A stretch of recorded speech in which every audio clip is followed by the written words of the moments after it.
La qualité du nettoyage et de la désinfection des salles a un impact non négligeable sur le sanitaire et sur les performances technico-économiques de l'élevage. Les différentes étapes de nettoyage-désinfection doivent être rigoureusement réalisées afin d'obtenir l'efficacité désirée. La protection et la sécurité du personnel est également à prendre en compte lors de cette tâche.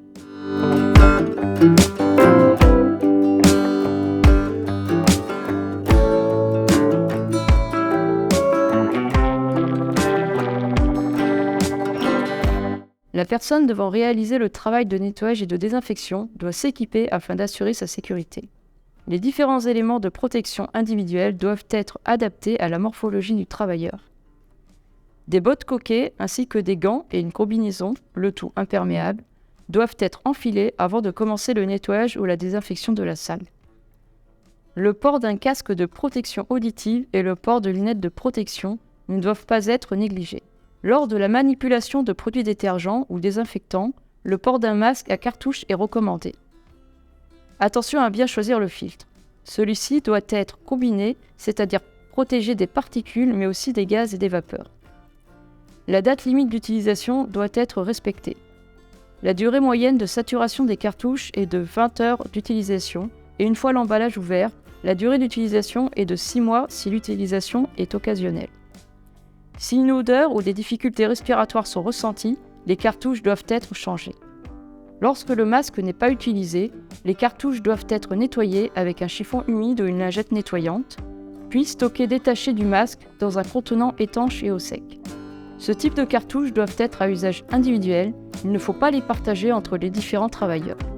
Le masque peut être nettoyé et partagé. Le trempage peut être manuel au jet plat à basse pression. Cette étape permet de faciliter le décapage en facilitant la pénétration du détergent. Cela réduit donc la durée du temps de lavage et la quantité d'eau nécessaire. Le trempage peut être aussi automatisé, par rampe ou tourniquet. Dans ce cas, la recommandation est de programmer des séquences de 5 minutes toutes les 15 minutes pendant 4 heures. Il faudra ensuite attendre 3 à 4 heures avant l'application du détergent. La ventilation peut être fixée au maximum d'extraction pour la réalisation des étapes qui vont suivre. Le détergent va rendre plus facile le décapage des matières organiques et limiter l'installation des biofilms. Il va être appliqué sous forme de mousse afin de visualiser plus facilement les zones de passage et permettre une meilleure adhérence du produit sur les surfaces. Un canon à mousse ou un chariot peuvent être utilisés. Le temps de contact est d'environ 30 minutes. Il faut vérifier la durée spécifique du produit utilisé. Le détergent peut aussi être réalisé après lavage afin de décaper le biofilm résiduel et favoriser une meilleure désinfection.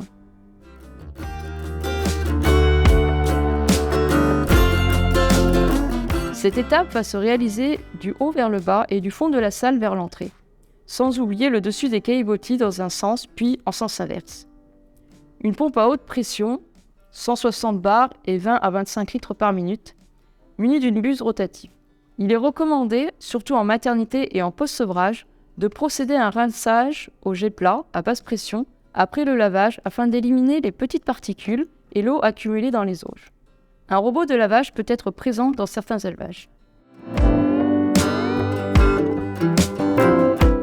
La désinfection se réalise du fond vers l'entrée de la salle. Cette étape permet de détruire les micro-organismes qui seraient encore présents après le nettoyage. Dans l'idéal, la désinfection se réalise entre 1 à 5 heures après le lavage. L'étape de lavage est essentielle, elle permet d'éliminer mécaniquement 90% des pathogènes. La désinfection correspond à la finition, c'est-à-dire le lustrage. Le chauffage, dès la fin de la désinfection, va permettre de sécher rapidement la salle, pendant 24 à 48 heures selon le type de sol. Le séchage par chauffage permet d'augmenter l'efficacité du désinfectant, mais aussi de limiter la corrosion du matériel. Il apportera un confort supplémentaire pour les animaux par rapport à un séchage par vide sanitaire, même si ce dernier est de plusieurs jours. La ventilation doit être conservée en fonctionnement afin d'évacuer l'humidité de la salle.